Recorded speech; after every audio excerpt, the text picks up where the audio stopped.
Bakit ako na naman? Ako lang ba ang problema dito sa buong school? Caroline screamed, the words ripping from her throat, raw and furious. The faculty room door slammed shut behind her with a satisfying thud, echoing the turmoil inside her. Tangina! Ganito na lang ba palagi? Siya na lang lagi ang mali, siya na lang lagi ang may kasalanan. Parang ang buong mundo nakaturo sa kanya. The stale smell of chalk dust and old paper in the hallway did nothing to calm her. Pinipigilan niyang maiyak sa inis. Nahuli na naman siya. This time, it was for smoking in the girls' CF during class hours. So what? It's not like she was the only one. Pero syempre, si Caroline Reyes na naman ang napansin. Siya na naman ang ipapatawag ang nanay. Kung may nanay pa siyang matatawag. She scoffed. As if Mama would even care. The walk home felt longer than usual, or maybe it was just a heavy feeling in her chest. Ang init ng hapon, parang lalong nagpapasikip ng dibdib niya. Dinukot niya ang earphones sa bulsa ng palda niyang medyo maiksi na para sa school regulations, at isinaksak sa tenga. Music, her only escape. Malakas na rock music, para kahit papaano, malunod yung ingay sa utak niya. Pagdating sa maliit nilang apartment, a usual scene greeted her, silence. Walang amoy ng nilulutong ulam, walang boses na babati sa kanya ng andyan ka na pala, anak. Mama was probably still at work. Palagi namang nasa trabaho si Mama. Isa siyang nurse at madalas graveyard shift. Minsan, nagtataka si Caroline kung nagkikita pa ba sila ng nanay niya o parang dalawang multo na lang sila na nagpapalitan ng pwesto sa bahay na to. Dumiretso siya sa kwarto niya, a small, cramped space na puno ng posters ng mga banda at mga librong hindi naman niya binabasa. Hinagis niya ang bag sa sahig at humiga sa kama, nakatitig sa kisam na may mga mansa ng tulo. Ano na namang sasabihin ko kay Mama? Another guidance slip. Another lecture. Another disappointment. Parang yun na lang ang papel niya sa buhay, ang maging pabigat. She closed her eyes, and a familiar atch settled in her heart. Papa. Kung nandito lang si Papa, siguro hindi ganito. Si Papa, yun yung laging nakakaintindi sa kanya. Yung laging may oras. Yung laging nakangiti kahit gaano kahirap ang buhay. Pero wala na si Papa. Leukemia took him when she was just 10. And after that, everything changed. Parang kasabay ng pagkawala ni Papa, nawala na rin yung dating mama niya. Yung mama na masayahin, yung mama na laging may kwento, yung mama na yumayakap sa kanya bago matulog. Napalitan yun ng isang babaeng laging pagod, laging seryoso, laging abala. She understood, Mama had to work twice as hard. Pero minsan, hindi niya maiwasang isipin na saan na ako sa mga priority ni Mama. Does she even see me anymore? Napabalikwas siya ng bangon. Gutom na siya. Walang pagkain sa ref, kundi mga tira-tirang kanin at isang itlog. Great. Instant noodles na naman. Habang nagpapakulo siya ng tubig, narinig niyang bumukas ang pinto sa sala. Ma! Her mom, Elena, walked in, looking even more tired than usual. May dala itong maliit na paper bag, hindi man lang siya tiningnan. Dumiretso ito sa lababo para maghugas ng kamay. Kumain ka na, tanong ni Mama, ang boses ay walang emosyon. Hindi pa. Mag-i-instant noodles lang ako, sagot ni Caroline, trying to keep her own voice neutral. Ayaw niyang magsimula ng away. Pagod na rin siya. May dala akong siopao. Kunin mo na lang dyan. Silence again. Pumunta si Caroline sa mesa at kinuha ang siopao. Asado. Paborito niya dati. Ngayon, parang wala na siyang paborito. Naupo sila sa maliit nilang dining table, magkaharap pero parang may pader sa gitna nila. Ang ingay lang na maririnig ay yung pagbuya nila at yung tunog ng kutsara at tinidor. Caroline waited. Hinihintay niya yung sermon. Yung tanong kung bakit na naman siya napatawag sa guidance. Pero wala. Tahimik lang si Mama. Mas nakakabingi yung katahimikan. Finally, after what felt like an eternity, her mom put down her fork. Caroline, panimula nito at napatingin si Caroline. This is it. May kailangan akong sabihin sa'yo. Kinabahan bigla si Caroline. Ano na naman to? Papalipatin na ba siya ng school? O baka naman, ipapaseminar na siya for troubled youth? Ano yun? She asked, trying to sound braver than she felt. Her mom took deep breath. May ipapakilala ako sa'yo. This weekend. Caroline frowned. Sino? A strange look crossed her mom's face, something Caroline hadn't seen in a long time. Was it nervousness? Hope? Isang espesyal na tao, her mom said, her voice a little softer than usual. Sa Sabado. Dito siya magdi-dinner. Natigilan si Caroline. Isang espesyal na tao. Anong ibig sabihin nun? Ano-anong ibig mong sabihin? Her mom looked directly at her, and for the first time that night, Caroline saw flicker of something. Life, maybe. Makikilala mo na siya ngayong Sabado.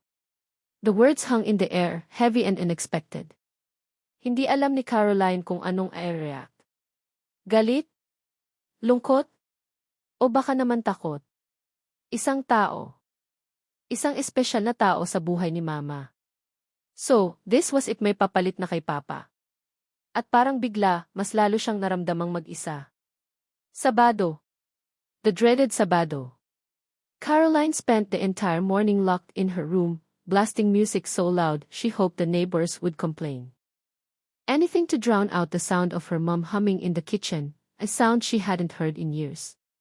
Mas lalo siyang naiinis. Parang biglang ang saya-saya ni Mama. So, kailangan lang pala ng key espesyal na tao para bumalik yung dating sigla niya. Ako, hindi sapat. She changed her clothes at least 5 times. First, her rattiest t-shirt and ripped jeans, her usual I don't give a damn uniform. Then, she thought, baka isipin pa nito, trying hard akong magmukhang masama. So, she changed into plain black shirt and decent jeans. Understated rebellion, she smirked to herself. Pero kahit anong suotin niya, parang balat lang na hindi niya matanggal ang inis at tampo na nararamdaman niya. Lunchtime came and went. Hindi siya lumabas ng kwarto. Narinig niya ang katok ni Mama. Caroline, anak. Kakain na tayo ng lunch. Busog pa ako, she yelled back, even though her stomach was already rumbling. Silence. Then, footsteps walking away. Good.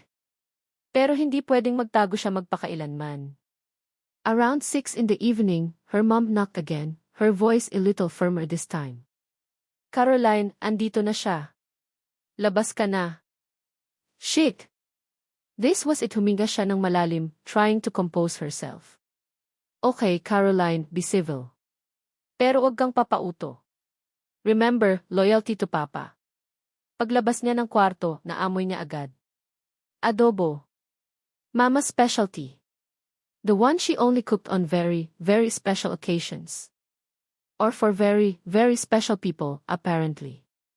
Nakita niya si Mama sa sala, kausap ang isang lalaki. Nakatalikod dito sa kanya, pero he seemed tall. Nakasuot ng simpleng polo shirt and jeans. Ah, Caroline. Halika, sabi ni Mama, a nervous smile on her face. This is Daniel. Daniel, this is Dim's daughter, Caroline. The man turned around, and Caroline got her first proper look at him. He wasn't what she expected. Hindi siya yung tipong trying hard magpakakul na tito. He looked normal. Maybe late 30s, early 40s. Kind eyes, a gentle smile. Hindi gwapong artista level, pero maaliwalas ang mukha.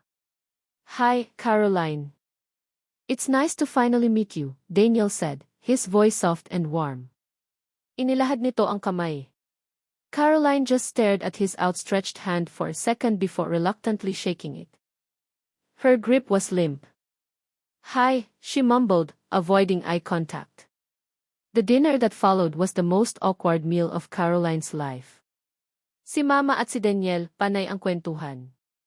About their work, Daniel, apparently, worked in the medical field too, something in hospital administration, not doctor, but close enough. About how they met, sa isang medical mission daw na pareho silang volunteer. Caroline just picked at her food, the adobo suddenly tasting bland. Tahimik lang siya, minsan sumusulyap kay Danielle. He didn't push her to talk.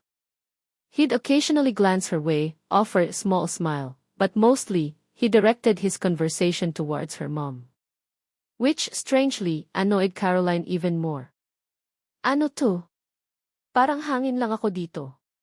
She expected him to tearsay and win her over, maybe buy her something, or tearsay to act like her best friend. Pero wala. He was just polite. Respectful. Parang tinatrato siyang bata na hindi kailangang isali sa usapan ng matatanda. So, Caroline, anong year ka na sa high school?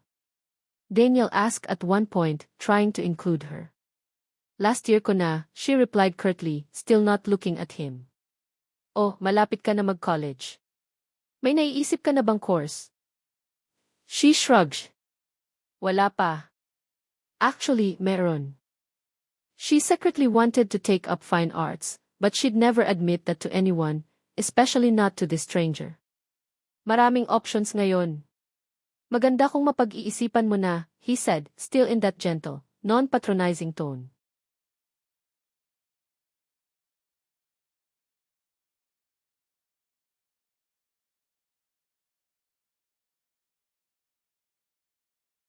Caroline just grunted in response. Nakakainis yung kabaitan niya. Parang ang hirap hanapan ng butas. Kung naging mayabang ito o trying hard, mas madali sana siyang kamuhian. Narinig niyang nagkwento si Danielle tungkol sa isang nakakatawang experience niya sa ospital. Mama was laughing, the genuine, happy laugh. Yung tawa na matagal ang hindi naririnig ni Caroline. Spang of something sharp, was it jealousy? Hit her. Parang ang dali lang para kay Danielle na patawanin si Mama, samantalang siya, ningiti, hirap na hirap ng ibigay. After dinner, habang nagliligpit si Mama ng pinggan, Danielle approached her.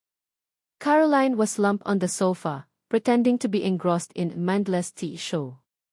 Caroline, he started. She didn't look at him. Alam ko this is probably weird for you. No shit, Sherlock, she thought, but said nothing. Hindi ko naman ini-expect na magiging magkaibigan tayo agad, he continued, his voice still calm. Your mom, she means a lot to me.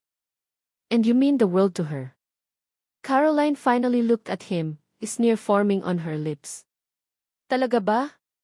Bago ka lang dumating, parang hindi niya nga ako napapansin eh.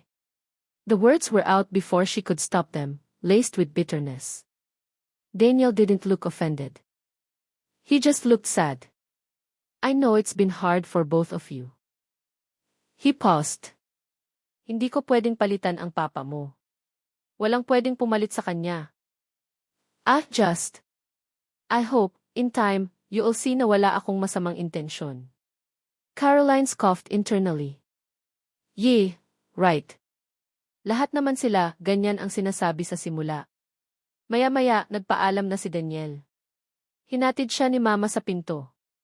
Pagbalik ni Mama, may dala itong maliit na piraso ng papel. Pinabibigay ni Danielle, sabi ni Mama, iniabot sa kanya. Caroline reluctantly took it. It was a neatly folded piece of paper. Nang buksan niya, nakita niya ang sulat kamay ni Danielle. Caroline.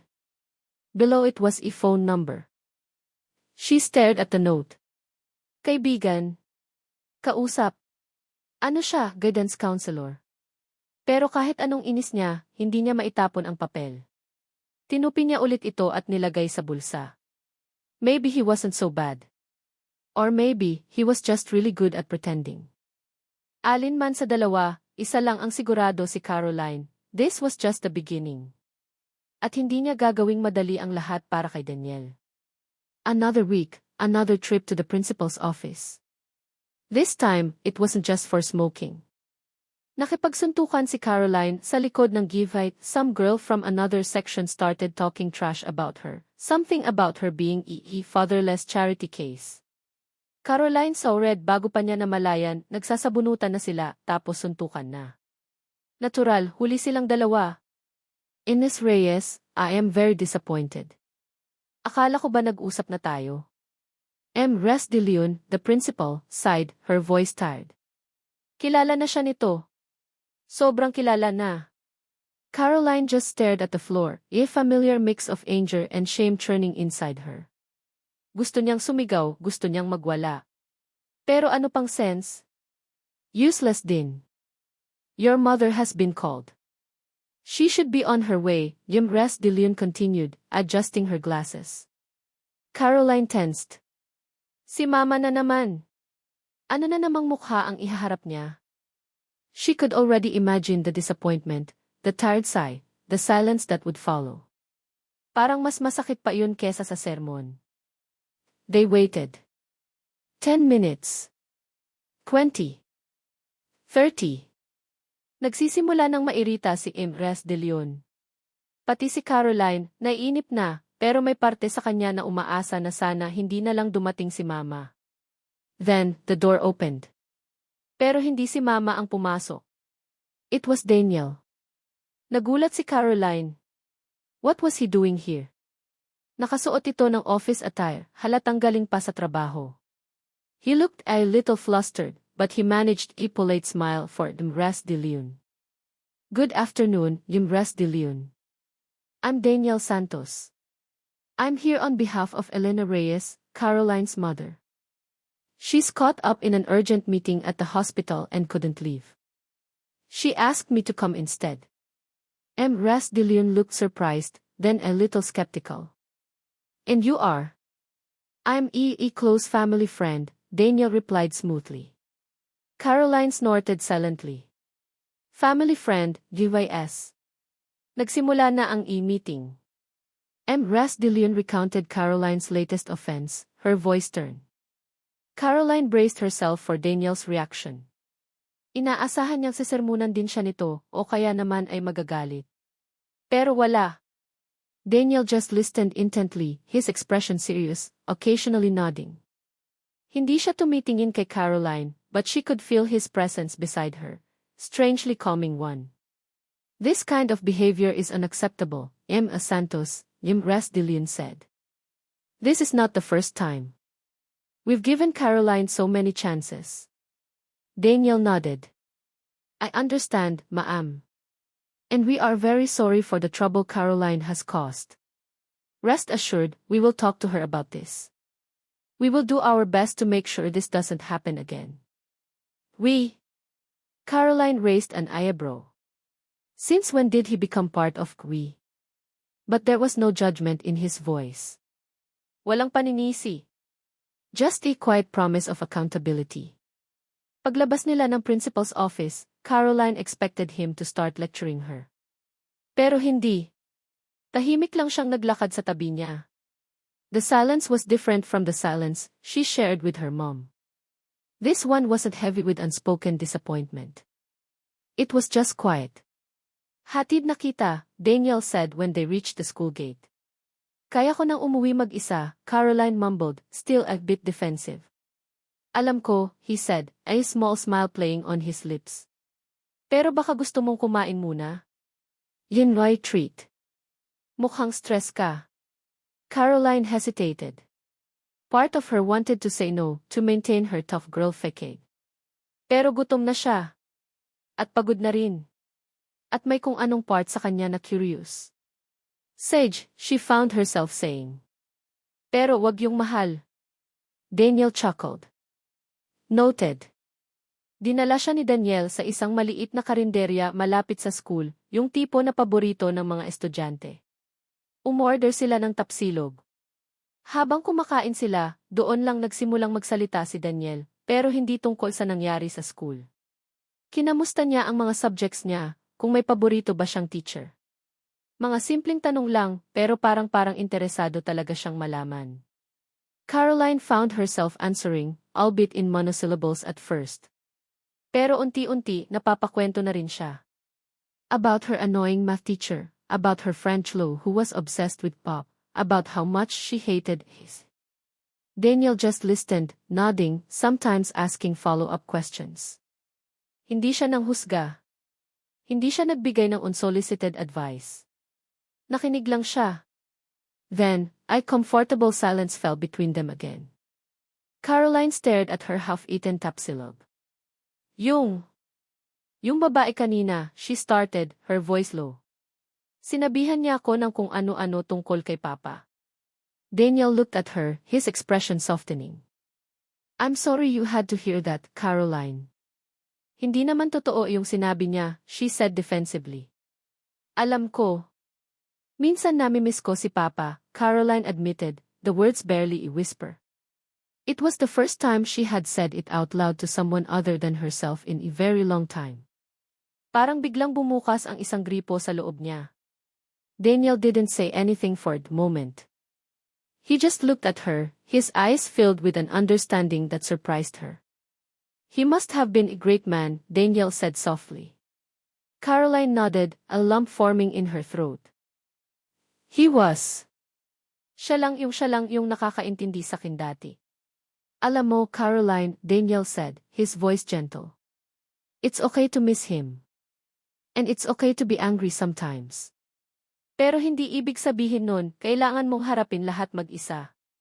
She looked up at him, surprised by his words. Your mom, she loves you very much.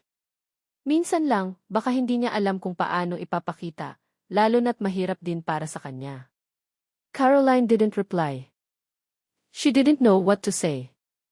Part of her wanted to argue, to say na hindi totoo yun, na wala nang pakialam si Mama sa kanya. Pero may parte rin sa kanya na gustong maniwala sa sinasabi ni Daniel. Tapos ka na? Daniel asked, noticing her empty plate. She nodded. Tara, hatid na kita. Habang naglalakad sila papunta sa sakayan ng jeep, Caroline felt lighter. Parang nabawasan yung bigat na pasan-pasan niya. For the first time in a long time, someone actually listened. Someone actually tried to understand. At hindi yun si Mama. It was this man, this stranger who suddenly appeared in their lives. Bakit siya? Caroline wondered. Bakit siya yung nandito ngayon, hindi si Mama? The question lingered in her mind, but for once, it wasn't tinged with anger. It was tinged with something else. Something akin to confusion, and maybe, just maybe, teeny sliver of hope. Parang alam niya kung anong kulang sakin, she thought, as she watched Daniel flag down jeepney for her. Parang nakikita niya ako. The weeks that followed the principal's office incident were different. Surprisingly different.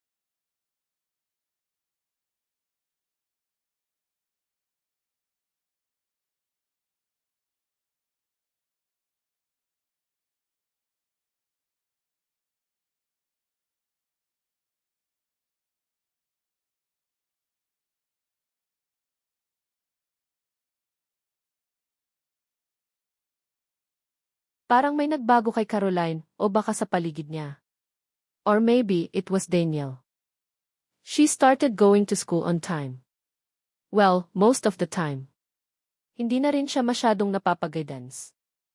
She even reluctantly joined the school's art club, after much prodding from her English teacher who saw some of her doodles. Her classmates were surprised. Pati si Chloe, her best friend, napansin ang pagbabago. Hoy, Caroline, anong nakain mo? Chloe teased her one afternoon habang naglalakad sila pauwi. Bigla kang naging good girl. Caroline just rolled her eyes. Shut up, Chloe. Nag-try lang. Curious eye. O baka naman inspired. Chloe wiggled her eyebrow suggestively. Inspired ka dyan? Wala no. Caroline denied, a little too quickly. Pero deep inside, she knew Chloe wasn't entirely wrong. Daniel had become a somewhat regular presence. Hindi yung typong everyday, pero had show up at their apartment once or twice a week, usually for dinner. Minsan, may dala siyang pandesal o kaya prutas. He and her mom would talk, mostly about their day, about hospital stuff. Caroline would still be quiet most of the time, but it wasn't the hostile silence from before. More like an observant silence. She found herself listening to his stories. He had a way of talking that was calm and engaging. Hindi mayabang, hindi rin boring. He'd ask about her day too, and she'd find herself sharing little things, a funny incident in class, a frustrating art project. He'd listen, really listen, and sometimes offered piece of advice, but only if she asked. One Saturday, her mom had to go on an unexpected out-of-town medical conference. It was just for 2 days, but Caroline felt that old pang of being left alone.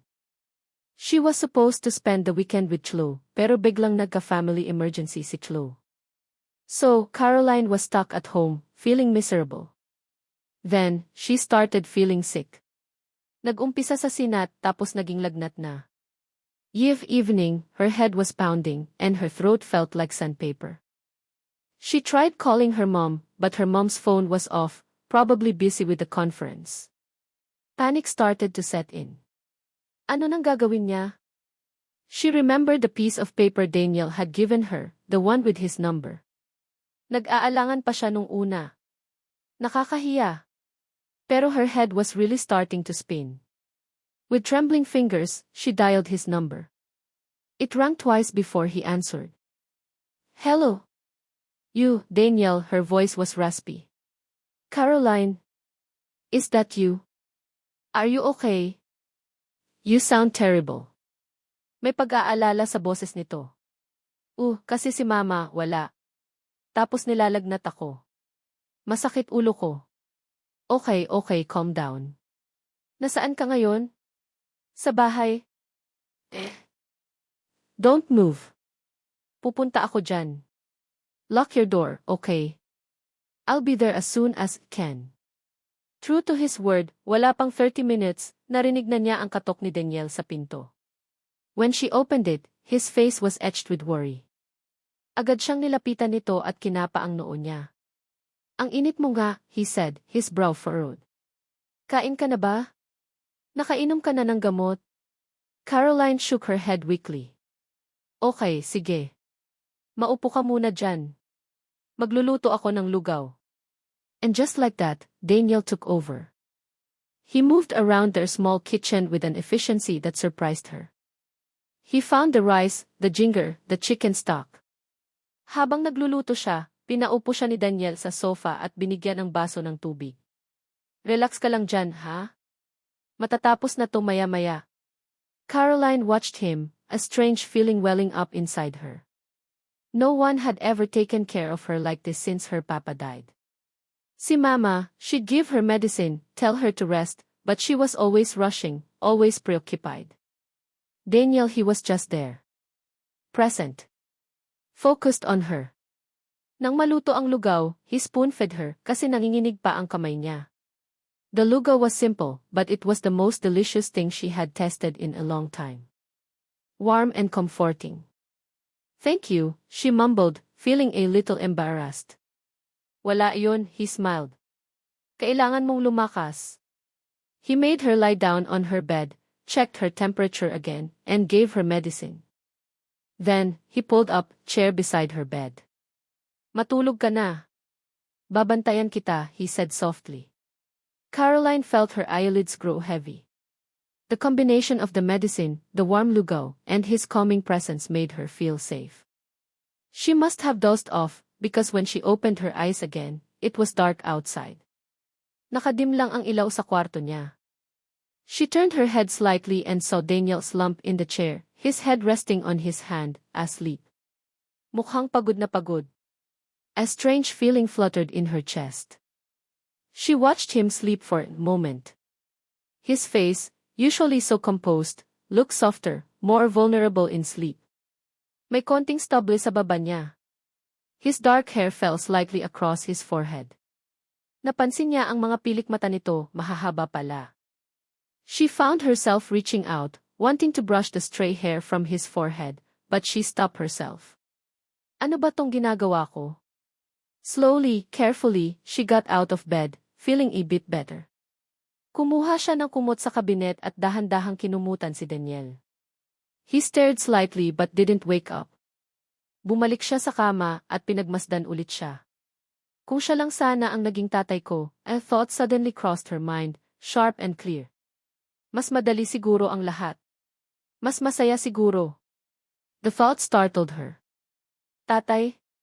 Daniel? No, that wasn't right. He wasn't her father. He was her mom's boyfriend. Pero yung pakiramdam na iyon, yung pakiramdam na may nag-aalaga sa kanya, na may nakikinig, na may nakakaintindi. It felt good. Too good. The next morning, she woke up feeling much better. Daniel was already awake, making coffee in the kitchen. He smiled when he saw her. Good morning. How are you feeling? Okay na. Medyo masakit na lang ulo ko, she said, still a little groggy. Good. Kumain ka na ulit ng lugaw. Tapos inom ka ng gamot. Habang kumakain sila, Daniel's phone rang. Nakita ni Caroline ang screen. It was her mom, on a video call. Si Elena, Daniel said, a smile instantly lighting up his face. He answered the call. Hi, hon.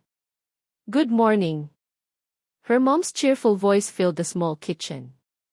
Kumusta na kayo dyan? Si Caroline.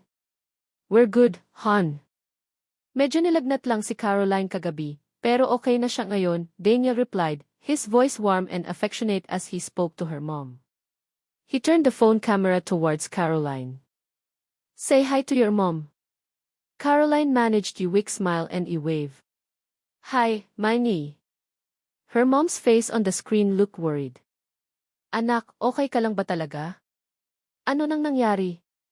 Daniel took care of me, he made me lugaw, Caroline said, and then, inexplicably, she felt the pang of something. Was it jealousy? Seeing Daniel's easy affection for her mom, hearing the endearment hon, it made her stomach clench. Nag-usap pa sila ng konti, tapos nagpaalam na si Mama.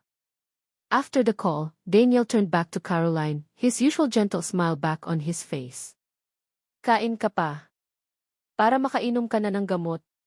Pero Caroline suddenly lost her appetite. Natahimik siya. May problema ba? Daniel asked, noticing her change in mood. She shook her head. Wala. Busog na ko. For the rest of the morning, Caroline was quiet. The easy camaraderie they had shared the night before seemed to have evaporated. Daniel tried to make small talk, but she mostly responded in monosyllables. Hindi niya maintindihan ang sarili niya. Bakit siya biglang naiinis? Bakit parang nagsiselos siya? Kanino? Kay Mama? O kay Daniel? O sa ideya na masaya sila? Hindi ko alam kung anong nararamdaman ko, she thought, her heart confused mess. This is so messed up. The kilig she felt when he took care of her, now mixed with a strange jealous. It was a dangerous combination, and Caroline didn't know what to do with it. The confusion in Caroline's heart festered. Yung mga ngiti ni Daniel, yung mga simpleng gestures niya ng pag-aalaga, dati parang nakakagaan ng loob. Ngayon, may kasamang kirot. May kasamang tanong na bakit at para kanino. Hindi na niya kinaya. She needed to talk to someone. At sino pa ba kundi si Chloe, her best friend, the one person who knew almost everything about her, except, perhaps, this messy, new feeling she couldn't quite name. Nagkita sila sa paborito nilang milk tea shop pagkatapos ng klase. Caroline nervously stirred her taro milk tea, the pearls clinking against the plastic cup. Okay ka lang, Bes? Tanong ni Chloe, napansin ang pagkabalisa niya. Para kang may world peace problem na kailangang isolve. Caroline took deep breath. Chloe, may sasabihin ako. Pero please, wag mo kong i-judge. Chloe's expression turned serious. Ano iyon? Spill it, see. Si Daniel, Caroline started, her voice barely a whisper. Yung boyfriend ni Mama. O, si Tito Pogi. Anong meron sa kanya? Chloe asked, a playful glint in her eyes. Caroline winced at the nickname. Wag mo ngang tawaging ganun. Okay, sorry. So, anong meron kay Daniel? Kasi ewan ko.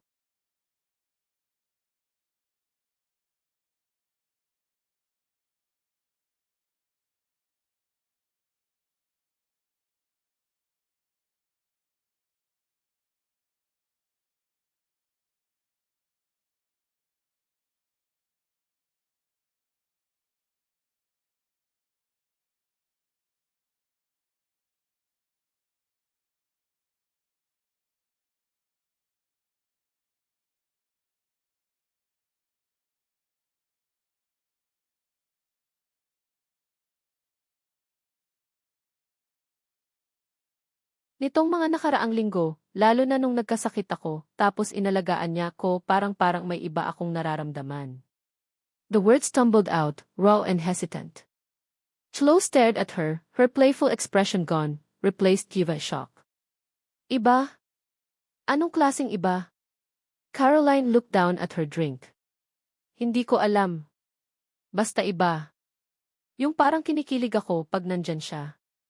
Tapos naiinis ako pag sweet sila ni Mama. Parang nagsiselos ako. Silence. Mahabang katahimikan.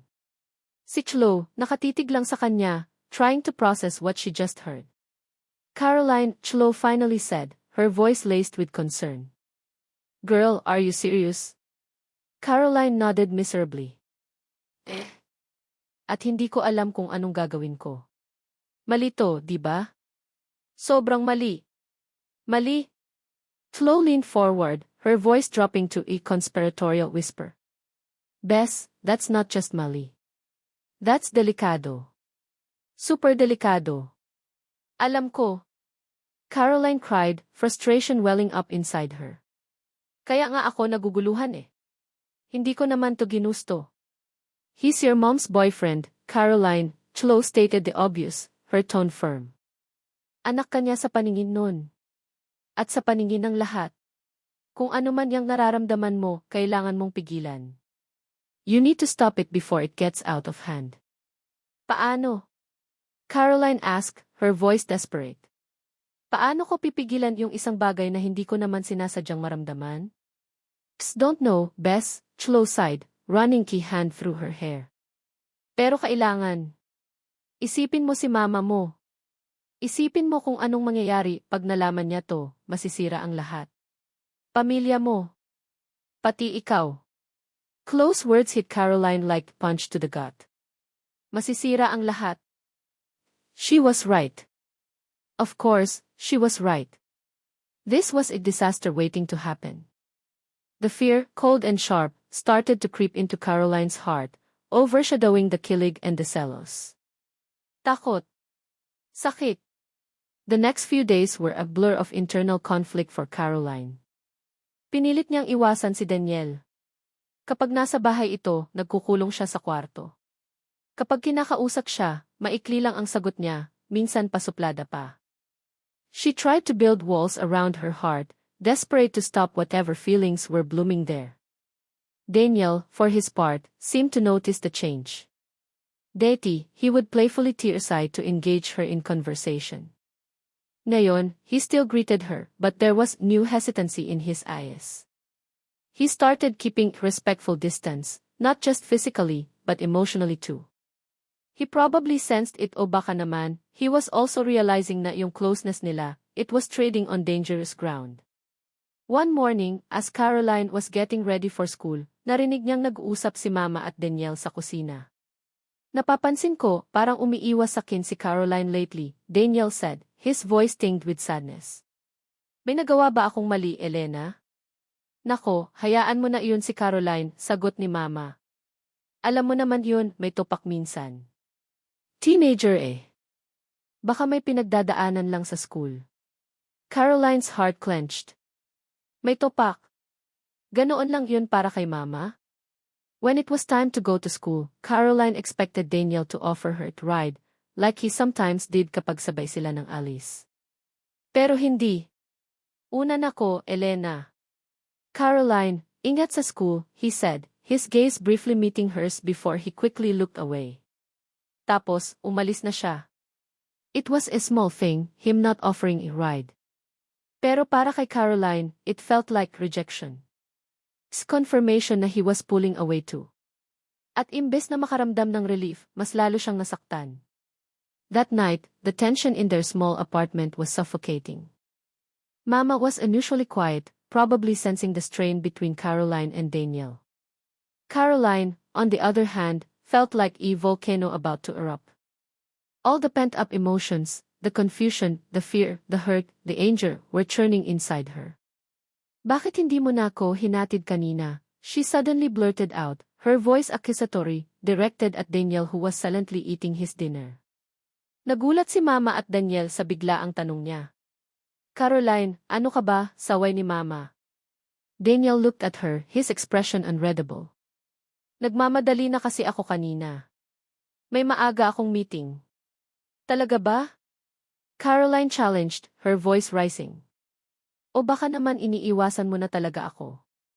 Kasi iyon ang nararamdaman ko eh. Lahat kayo, iniiwasan ako. Si Mama, laging busy. Ikaw, bigla na lang nagbago. Ano ba ng problema niyo sa akin? Caroline. Mama's voice was sharp. Ano ba yung pinagsasabi mo? Tumigil ka nga. Bakit, Ma? Totoo naman, di ba? Caroline stood up, her chair scraping loudly against the floor. Tears were starting to well up in her eyes. Mula nung dumating siya, akala ko magiging okay na ang lahat. Akala ko may makakaintindi na sakin. Pero ano? Pinapaasa niyo lang ako. Pare-pareho lang kayo. Iiwan niyo rin ako. Katulad ng ginawa ni Papa. The moment the words left her mouth, she regretted them. The mention of her father hung heavy in the air. Mama's face crumpled, a look of deep pain flashing in her eyes. Daniel just stared at Caroline, his own face a mask of shock and hurt. Hindi yan totoo, Caroline, Daniel said, his voice low and strained. Hindi kita iniiwasan dahil gusto kita saktan. Eh ano? Caroline screamed, the tears finally falling. Bakit parang bigla na lang parang wala na lang ako ulit? The feeling of being abandoned, of being invisible again, was overwhelming. Daniel looked at her, his eyes filled with profound sadness that mirrored her own. Ayokong masira ang buhay mo dahil sakin, Caroline, he said, his voice barely a whisper, but each word landed like a blow. Ayokong ako ang maging dahilan. The unspoken truth hung between them, heavy and devastating. He knew. He knew about her inappropriate feelings. And he was trying to protect her, to protect them all, give it pulling away. But in doing so, he was also breaking her heart. Naiwan si Caroline na umiiyak, si Mama na natulala. The fragile piece they had started to build had just shattered into 1,000,000 pieces. At si Caroline, alam niyang kasalanan niya ang lahat. The days following that explosive dinner were filled with deafening silence. Mas malala pa sa dating katahimikan. This silence wasn't just empty, it was heavy with unspoken words, with pain, with regret. Daniel stopped coming over. Wala nang pandesal sa umaga, wala nang amoy ng adobo ni Mama tuwing Sabado. Para siyang bula na bigla na lang naglaho. Si Mama, she tried to act normal. She'd ask Caroline about school, attempt small talk. Pero halata sa mga mata niya ang lungkot, ang pag-aalala. Hindi na niya binabanggit si Daniel. Parang may unspoken agreement ulit sila, katulad nung una, pero this time, mas masakit, mas permanent. Caroline, on the other hand, retreated into herself. Hindi na siya yung rebellious, angry girl from before. Pero hindi rin siya yung Caroline na unti-unti nang natututong umiti at magtiwala. She was numb. Parang manhid. Pumapasok siya sa school, umuuwi, kumakain, natutulog. Parang robot. The fire in her was gone, replaced by cold, empty ash. Nasa kantin siya, mag-isang kumakain ng lunch. Deti, this was her least favorite time, surrounded by noise and people she didn't care about. Pero ngayon, mas gusto na lang niyang mapag-isa. Wala na yung dating grupo ng mga kaibigan niyang puro kalokohan ang alam. Pati si Chlo, her best friend, binibigyan siya ng espasyo, alam na may pinagdadaanan siya. Maybe Chlo was right all along. Delikado to, sisirain mo lang pamilya mo, pati sarili mo. Look at her now. Broken. Alone. Pinipilit niyang huyain yung tinapay na baon niya, pero parang papel ang lasa. Wala na yung anghang ng galit sa dibdib niya. Wala na rin yung kislap ng pag-asa na minsan niyang naramdaman. Napalitan lahat yun ng isang malalim na blanko, a hollow feeling na hindi niya alam kung paano pupunan. Hindi na siya nalalate. Hindi na siya napapag-guidance. Para siyang halaman na nakalimutang diligan, buhay pa, pero hindi na lumalago. Next time, kirisay mo yung siopaw dito. Masarap daw, sabi ng isang estudyante sa katabing mesa. Napatingin si Caroline. Umiti lang ito sa kanya, tapos bumalik na sa pakikipagkwentuhan. For a second, she wondered what it felt like to have such easy conversations, to not carry the weight of the world on her shoulders. Ibinalik niya ang tingin sa pagkain niya. Wala siyang gana. Pag-uwi niya ng bahay, nadatnan niyang tahimik si Mama sa sofa, nakatingin sa kawalan. Dati, kahit pagod galing trabaho, may ingay pa rin si Mama, nagluluto, nagliligpit, o minsan, kinakausap siya kahit hindi siya sumasagot. Pero nitong mga nakaraang linggo, parang anino na lang din ito. Alam ni Caroline kung bakit. Hindi na nila pinag-uusapan si Daniel. Parang may unspoken agreement sila na bawal banggitin ang pangalan niya. It was as if he never existed. Pero alam nilang dalawa ang totoo. The void he left was too big to ignore. Nakita ni Caroline ang itsura ng mama niya, mas payat, mas malalim ang mga mata. Guilt pricked at her.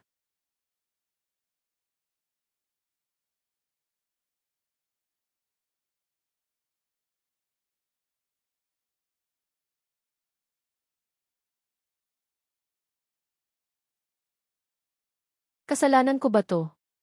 Ako ba yung sumira sa chance ni Mama na maging masaya ulit? Pinipilit niyang isipin na si Daniel ang pumili na umalis. Pero alam niya, sa kaibuturan ng puso niya, na may malaki siyang parte sa desisyon na iyon. Kung hindi lang sana siya nagpadala sa nararamdaman niya. Isang hapon, habang nagliligpit si Caroline ng mga gamit sa maliit nilang sala, sinusubukan niyang maging abala para hindi maisip ang lahat. May nahulog na sobre mula sa isang tumpok ng lumang magazine sa ilalim ng center table. Mukhang matagal na yun doon, naipit. Kinuha niya ito. Nakasulat sa labas ang pangalan ni Mama, sa pamilyar na sulat kamay ni Daniel. Parang may kung anong kuryente ang dumaloy sa mga daliri niya. This must be it, yung liham. Yung paalam. Nag-alinlangan siya. Should she open it? Para kay Mama to, this was private. Pero parang may humihila sa kanya, isang hindi maipaliwanag na puwersa. Dinala niya yung sulat sa kwarto niya, sinara ang pinto. Naupo siya sa kama, ang puso niya ay dumadagundong sa kaba, nanginginig ang mga kamay habang dahan-dahan niyang binubuksan ang sobre. It was a short letter, written on simple stationery. Ang mga salita, direkta pero puno ng kalungkutan. Mostly, mga salita ni Daniel para kay Mama, humihingi ng pasensya, nagpapaliwanag kung bakit kailangan niyang lumayo. Sinasabi niyang mahal niya si Mama, pero mas mahalaga sa kanya ang kapakanan nilang mag-ina. Na ayaw niyang maging hadlang o dahilan ng lamat sa relasyon nila.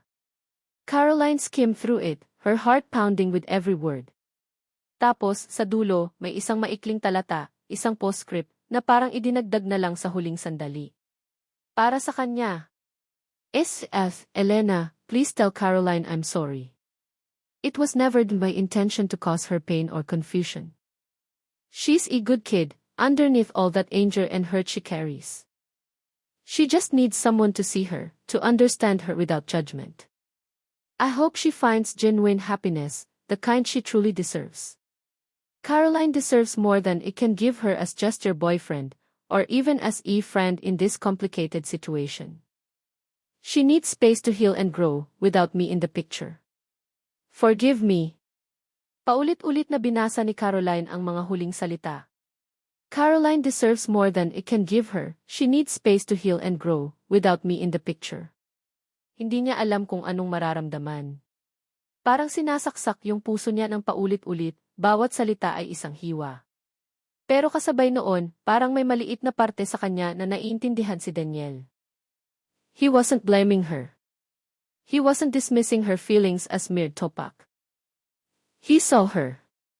He understood the depth of her unspoken pain. And he chose to remove himself, believing it was for her own good. It was a sacrifice, painful one, but one made out of a strange, protective kind of care. Nagsimulang mamasa ang mga mata niya. Walang hikbi sa simula, mga luha lang na sunod-sunod na tumulo sa pisngi niya, bumabagsak sa papel, bahagyang nagpapalabo sa tinta. All this time, she thought she was fighting for something, fighting against being invisible, fighting for his connection. Pero ano nga ba ang pinaglalaban niya? At sino ang kalaban? Sarili niya. Ang sitwasyon. Ang tadhana. Niyakap niya ang sulat sa dibdib niya, at doon na bumuhos ang mga hikbi. Humahagulhol na siya ngayon, walang tunog noong una, tapos unti-unting lumalakas, nagiging mga ungo ng sakit at pagsisisi. Ang bigat-bigat sa dibdib. Ang sakit-sakit. Parang dinudurog ang puso niya. All the times he was kind, all the times he listened, all the times she felt seen, they flashed through her mind. Was it all a lie? O baka naman, totoo lahat yun, kaya lang hindi pwede. Hindi para sa kanila? Bakit ganito palagi? Bulong niya sa sarili, sa hangin, sa katahimikan ng kwarto niya, ang boses ay basag at puno ng pait. Lagi akong nauuna pero laging natatalo. Nauuna sa galit, nauuna sa paghihimagsik, pero sa huli, talo pa rin sa laban para sa kaligayahan, para sa pagmamahal na buo. The letter didn't offer comfort. It offered painful clarity. He chose her mom, yes, Gia ending things, but he also chose Caroline, Gia trying to protect her from T-path that would only lead to more heartbreak for everyone involved. He chose to be the villain in her story, if it meant she could eventually find her own peace, her own more. Pero ngayon, all Caroline felt was the crushing weight of loss. Loss of a father figure she briefly found. Loss of a friend she was starting to trust. Loss of a connection she craved. At higit sa lahat, loss of the hope that maybe, just maybe, things could be different for her this time. The regret was a bitter pill to swallow. Kung sana hindi ko nalang pinansin yung nararamdaman ko. Kung sana naging mas matapang akong labanan yun. E di sana nandito pa siya. E di sana, masaya pa si mama. But kung sana were just words. The reality was this, Daniel was gone. And Caroline was left alone again, with the pieces of her shattered world, and the heavy burden of knowing she played a significant part in breaking it. The sun began to set outside her window, casting long, melancholic shadows in her room. Caroline just sat there, clutching the letter, the tears slowly drying on her cheeks, leaving salty tracks. The emptiness inside her felt vast, gaping wound that she didn't know how to heal. Ilang taon na ang lumipad. Parang isang kisap mata lang kung iisipin, pero ang dami na ring nagbago, parehong sa labas at sa loob ni Caroline. Si Caroline, hindi na yung high school student na laging laman ng guidance office o sentro ng gulo at hinanakit. Nasa kolehiyo na siya ngayon pursuing social work. Sino nang mag-aakala? Minsan, pati siya, napapangiti na lang pag naaalala niya ang dating sarili, si younger, angrier version that felt like a lifetime ago. Nasa alumni homecoming/school fair siya ng dati niyang high school. Hindi bilang isang naliligaw na bisita, kundi bilang isa sa mga student volunteers mula sa college nila, naka-assign na tumulong sa mga bagong estudyante, mga freshman na halatang kinakabahan at excited sa bago nilang chapter. Nakatayo siya malapit sa registration booth, may suot na volunteer ID, ngumingiti sa mga batang estudyante na nagtatanong ng direksyon o schedule. Excuse me po, ate, saan po yung gymnasium? May orientation daw po kami for new students, tanong ng isang grupo ng mga babaeng estudyante. Bit-bit pa ang mga bagong bili nilang notebook at ballpen, ang mga mata nila'y puno ng kaba at pag-asa. Caroline smiled warmly, genuine, easy smile that reached her eyes. Diretsuhin niyo lang tong pathway na to, tapos yung malaking building sa kanan, yun na yung gift, may malaking banner sa harap, di kayo maliligaw. Welcome sa alma mater namin. Salamat po, ate, sabay-sabay nilang sabi, tapos nagmamadaling umalis, nag-uunahan pa. Pinanood niya silang papalayo. May kung anong kirot, hindi ng sakit, kundi ng isang matamis na alaala, isang nostalgic pang, ang kumurot sa puso niya. Ganyan din ako dati. Lost. Angry. Confused. Looking for something I couldn't name, someone to see past the walls I built. Pero ngayon, iba na. Nakahanap na siya ng sarili niyang direksyon, ng sarili niyang purpose. Hindi man kasing ingay ng dati ang buhay niya, pero mas buo, mas payapa. Habang nag-ikot siya para i-check kung may kailangan pa ang ibang volunteers o kung may mga estudyanteng nangangailangan ng tulong, napadaan siya sa isang maliit na tent na may nakasulat na karatula, Free Medical Consultation. Volunteer doctors from Ask Luke's Medical Center. May ilang nakapila, karamihan mga magulang ng estudyante, ilang mga lolo't lola, at ilang estudyante na mukhang may nararamdaman. At doon, sa loob ng tent, nakaupo sa isang monoblock chair, may hawak na stethoscope at kausap ang isang matandang babae na halatang inuubo, ay isang pamilyar na figura. Napatigil si Caroline sa paglalakad.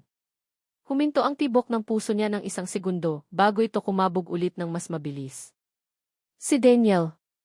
He looked a bit older, maybe a few more lines around his eyes, but the kindness in them, the attentiveness as he listened to his patient, yun pa rin. Nakasuot siya ng puting doctor's coat over the simple collared shirt. Ang stethoscope ay kaswal na nakasabit sa lig niya. Doktor na pala siya ngayon. Isang volunteer doctor at that. For a brief second, parang bumalik lahat, yung mga hapunan sa maliit nilang apartment, yung amoy ng lugaw na niluto niya, yung mga tingin ng palihim na puno ng hindi masabing emosyon, yung sakit ng pag-alis niya, yung mga salita sa sulat. Pero kasing bilis ng pagdating ng mga alaala, nawala rin ang bigat ng mga ito. Parang isang lumang litrato na tiningnan mo lang saglit, nag-trigger ng memorya, pero hindi na kasing sakit. Sakto namang nag-angat ng tingin si Daniel mula sa kanyang pasyente, at napatingin din si Caroline sa gawin niya. Nagtama ang mga mata nila.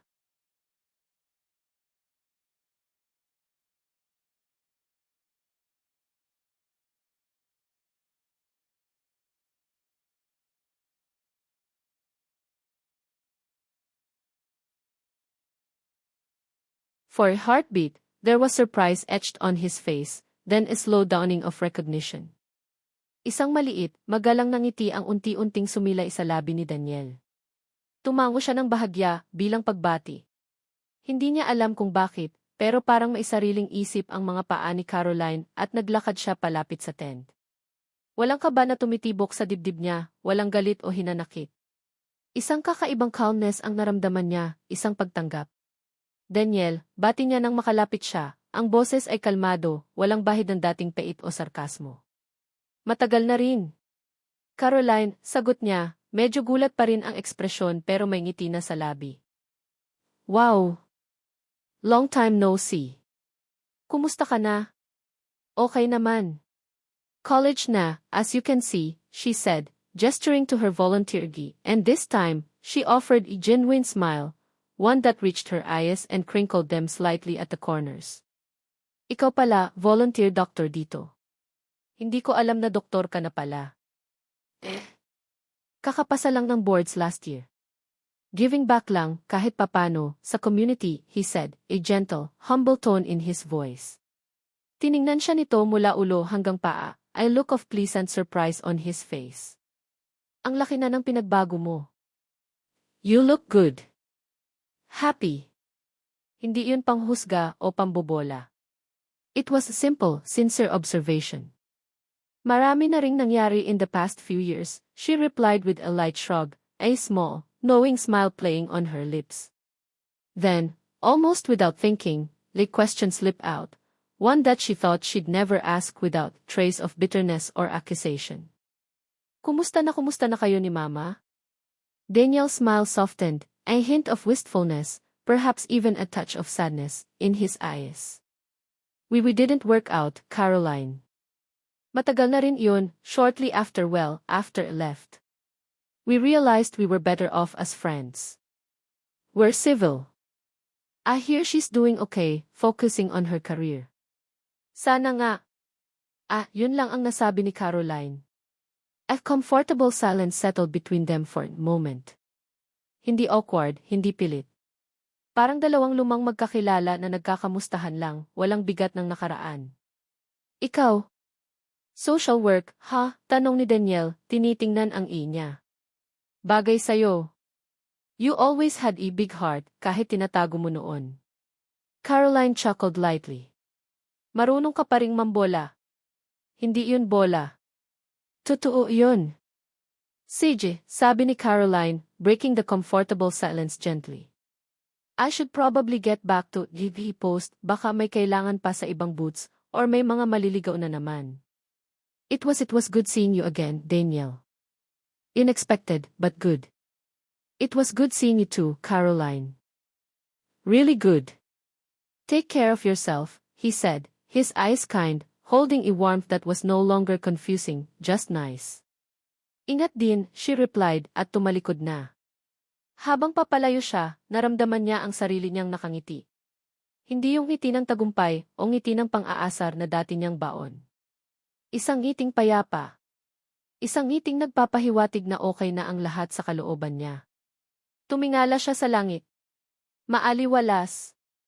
The sounds of the school fair, tawanan ng mga estudyante, upbeat music from the speakers, announcements over the cell system, envelop her. Buhay na buhay. At parte na siya nito, sa paraang hindi niya inaasahan noon, sa paraang mas totoo at mas makabuluhan. Hindi na siya yung batang babae na laging naghahanap ng atensyon sa maling paraan, o naghahanap ng pagmamahal sa mga taong hindi ito kayang ibigay sa paraang kailangan niya. Natuto na siyang hanapin ang validation at pagmamahal sa sarili niya. Natuto na siyang magpatawad sa mga taong nakasakit sa kanya, kay mama, kay Daniel, at higit sa lahat, sa sarili niya. Yung mga sugat ng nakaraan, naging peklat na lang, mga paalala ng mga laban na napagtagumpayan niya, mga aral na humubog sa kung sino siya ngayon. She took deep, cleansing breath. Alam na niya ngayon. Sapat na siya. May sapat na siyang lakas, may sapat na siyang pag-unawa, may sapat na siyang pagmamahal sa sarili para humarap sa bukas. Hindi siya ang happy ending ko, si Daniel. Hindi naging kami at malamang hindi na talaga. Pero siya, sa kakaibang paraan, ang naging dahilan kung bakit ako nagsimulang maniwala ulit na meron pang pag-asa, na meron pang kabutihan, na meron pang happy, kahit hindi ending ang kasunod. At minsan, yun lang ang kailangan mo para magpatuloy. Mga minamahal kong mambabasa. Una sa lahat, mula sa kaibuturan ng aking puso, maraming salamat sa inyong pagsubaybay sa kwento ni Caroline. Salamat sa bawat minutong inilaan ninyo para samahan siya sa kanyang paglalakbay, mula sa kanyang mga araw ng pagrerebelde at kalituhan, hanggang sa kanyang dahan-dahang paghilom at pagtuklas sa sarili. Ang inyong suporta ang nagsilbing inspirasyon ko para tapusin ang kwentong ito. Habang isinusulat ko ang bawat kabanata, para na rin akong naging si Caroline. Naramdaman ko ang kanyang galit, ang kanyang lungkot, ang kanyang pag-asa, at ang kanyang mga munting kilig at takot. Hindi naging madali ang pagsulat nito, may mga pagkakataon na parang dinudurog din ang puso ko kasabay ng mga pagsubok na pinagdaanan niya. Ngunit sa bawat pagbangon niya, sa bawat maliit na hakbang patungo sa pagbabago, doon ko rin naramdaman ang init at pag-asa. Ang kwentong ito ay hindi lamang tungkol sa isang kibawal na pag-ibig o sa isang komplikadong sitwasyon. Higit pa rito, ito ay kwento ng paghahanap sa sarili, ng pagpapatawad, at ng walang katapusang kakayahan ng puso ng tao na magmahal at maghilom. Nais kong iparating na lahat tayo ay may kanya-kanyang laban, kanya-kanyang bakit ako palaging ako, na tanong sa buhay. Ngunit sa kabila ng lahat ng sakit at pagkadapa, laging may puwang para sa pag-asa at pagbabago. Hindi kailangan ng perpektong happy ending para masabing naging makabuluhan ang isang paglalakbay. Minsan, ang pinakamahalagang aral ay matatagpuan sa proseso ng pagiging sapat para sa ating sarili. Sana, sa pagtatapos ng kwentong ito, may naiwan itong munting aral o inspirasyon sa inyong mga puso. Sana ay naramdaman ninyo na hindi kayo nag-iisa sa inyong mga pinagdadaanan. Kung nagustuhan ninyo ang kwento ni Caroline, o kung may bahagi nito na tumatak sa inyo, inaanyayahan ko kayong ibahagi ito sa inyong mga kaibigan at mahal sa buhay. At higit sa lahat, huwag kayong mag-atubiling mag-iwan ng inyong mga komento, saloobin, o kahit anong mensahe. Mahalaga sa akin ang bawat isa sa inyo. Hanggang sa muli nating pagkikita sa mga susunod pang kwento.